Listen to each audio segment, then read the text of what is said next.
अपने दर्शकों को बता दें, मुजफ्फरनगर का नाम बदलने की मांग की जा रही है। ये बड़ी खबर आपको बता रहे हैं, मुजफ्फरनगर का नाम बदला जाए। बीजेपी नेता मोहित बेनीवाल के द्वारा ये मांग की जा रही है। मुजफ्फरनगर की जगह लक्ष्मीनगर करने की मांग विधान परिषद में उठी है। मुजफ्फरनगर का नाम बदलने की मांग, तस्वीरें हम आपको दिखा रहे हैं। विधान परिषद में बीजेपी नेता मोहित बेनीवाल ने कहा है कि मुजफ्फरनगर का नाम बदला जाए। अधिष्ठाता महोदय, मैं आपके माध्यम से एक ऐतिहासिक मांग करना चाहता हूं और महाभारत काल से जुड़े जनपद मुजफ्फरनगर का नाम बदल करके लक्ष्मीनगर करने की मांग इस सदन के माध्यम से करना चाहता हूं। महाभारत काल से जुड़े इस जनपद का नाम बदलने का प्रश्न केवल एक प्रश्न मात्र नहीं, बल्कि यह हमारे सांस्कृतिक गौरव, सभ्यता के पुनर्जागरण और ऐतिहासिक सत्य की पुनर्स्थापना का संकल्प है। मुजफ्फरनगर कोई साधारण भूमि नहीं है। महाभारत काल से जुड़े हुए इसी जनपद के शुक्र ताल में राजा परीक्षित ने ऋषि सुखदेव से भगवत पुराण का ज्ञान प्राप्त किया था। क्या यह उचित है कि यह पवित्र स्थान एक मुगल शासक मुजफ्फर अली के नाम से जाना जाए? तो मोहित बेनीवाल को आप सुन रहे थे, जिनकी तरफ से मुजफ्फरनगर का नाम बदलने की मांग उठाई गई है। अब मुजफ्फरनगर का नाम बदलने की जो मांग उठी है, इसे लेकर उत्तर प्रदेश के डिप्टी सीएम केशव प्रसाद मौर्य क्या कुछ कह रहे हैं, वो आपको सुनवाते हैं। हर सदस्य को अधिकार है, जिस क्षेत्र का वो प्रतिनिधित्व करता है उस क्षेत्र की जनता की अगर कोई डिमांड है तो उसको सदन में उठावे, और सदन में मामला उठा है तो जैसी परिस्थिति होगी उसके हिसाब से विचार किया जाएगा। और इसी खबर पर लखनऊ से हमारे संवाददाता अजय दुबे हमारे साथ जुड़ गए हैं। अजय, जिस तरीके से विधान परिषद में मांग की गई है बीजेपी नेता के द्वारा कि मुजफ्फरनगर का नाम बदलना चाहिए, लक्ष्मीनगर होना चाहिए, इसके पीछे क्या कुछ और आधार व्यक्त किया जा रहा है?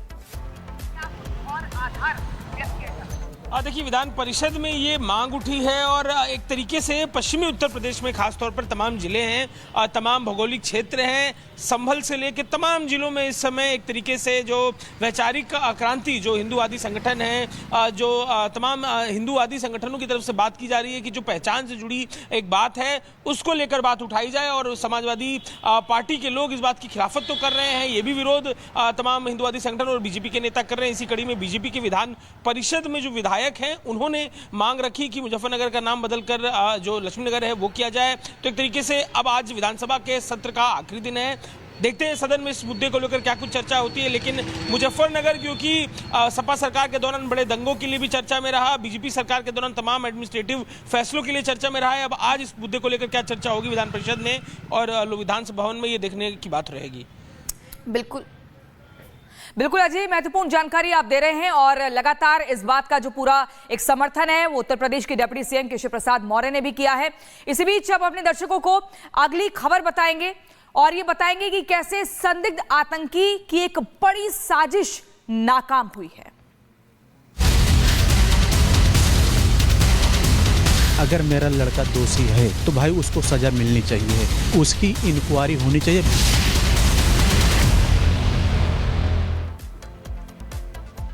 और चलिए खबर आपको बताते हैं, बड़ी खबर सामने आ रही है। हरियाणा से गिरफ्तार संदिग्ध आतंकी से पूछताछ में अब एक के बाद एक खुलासे हो रहे हैं। एक और बड़ा खुलासा हुआ है। 4 अप्रैल को ग्रेनेड लेकर फरीदाबाद से अयोध्या जाने वाला संदिग्ध आतंकी अब्दुल रहमान ने खुलासा किया, यानी कि फरीदाबाद से वो अयोध्या जाने वाला था और 2 अप्रैल को गुजरात हरियाणा एसटीएस ने अब्दुल रहमान को गिरफ्तार कर लिया था। अलकायदा से भी अब्दुल रहमान का कनेक्शन निकलकर सामने आया है और इसके बाद से ही लगातार देखिए गहनता से इस पूरे मामले की जांच हो रही है, क्योंकि जो बड़ा खुलासा हुआ है उसमें ये कि 4 अप्रैल को ग्रेनेड लेकर फरीदाबाद से अयोध्या जाने वाला था। ऐसे में सवाल ये कि क्या 5 अप्रैल को धमका यानी कि वहां पर धमाके की साजिश पूरी तरीके से अब्दुल रहमान आतंकी की तरफ से रची गई थी।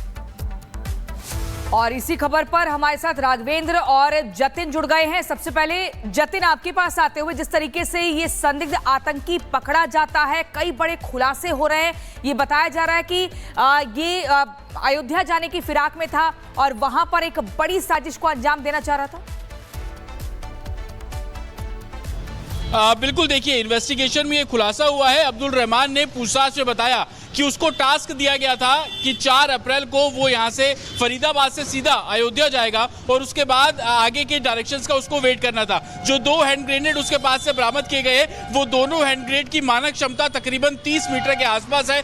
2 मोबाइल फोन अब्दुल रहमान के पास से, दोनों ही मोबाइल फोन की जो जांच है वो की जा रही है। आपत्तिजनक लिटरेचर उसके पास से मिला। एक ट्रेन का टिकट अब्दुल रहमान के बैग से मिला जो कि 1 मार्च का है। ये ट्रेन का टिकट जो अयोध्या जो कैंट रेलवे स्टेशन से दिल्ली जंक्शन का टिकट था। तो इस बात की आशंका जताई जा रही है कि अब्दुल रहमान ट्रेन के जरिए 1 तारीख को दिल्ली पहुंचा और उसके बाद फरीदाबाद। जो 2 हैंड ग्रेनेड बरामद किए गए वो जमीन के अंदर से बरामद किए गए। एक लोकेशन अब्दुल रहमान के फोन से मिली है, वो लोकेशन उसी जगह की है जहां पर वो फार्म हाउस के बाहर एक टीन शेड के अंदर रह रहा था। उसी जगह पर गड्ढा किया गया और वहीं से ही हैंड ग्रेनेड जो है वो निकाले गए। आखिरकार ये किसकी शय पे हुआ, उसके पीछे जो नाम सामने आ रहा है वो अबू सुफियान का नाम सामने आ रहा है। अबू सुफियान AQIS से जुड़ा हुआ है। पाकिस्तान ऑक्यूपाइड कश्मीर में वो ट्रेनिंग कैंप चलाता था।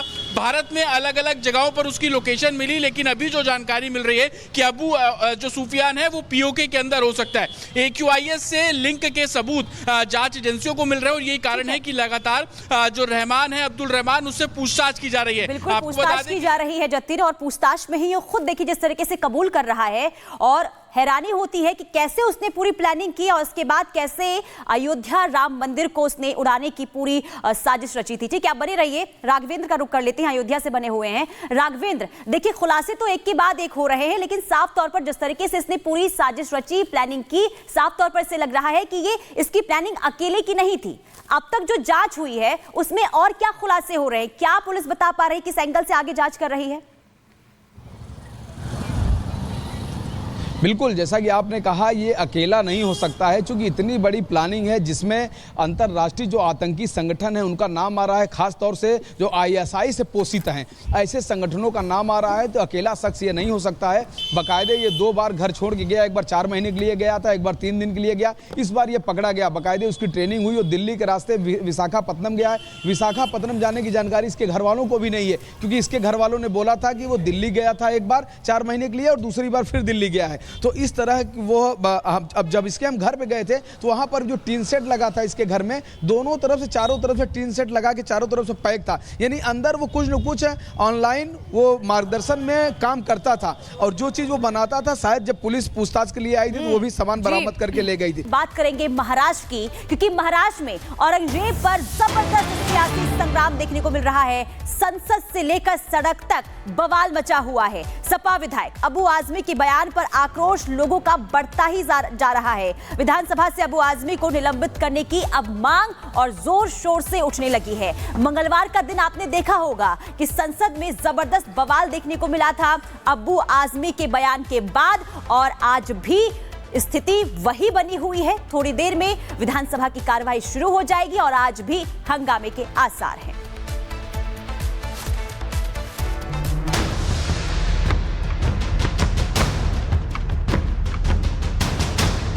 औरंगजेब के ज़माने में भारतवर्ष जो है सोने की चिड़िया था, एक इंसाफ पसंद बादशाह था वो।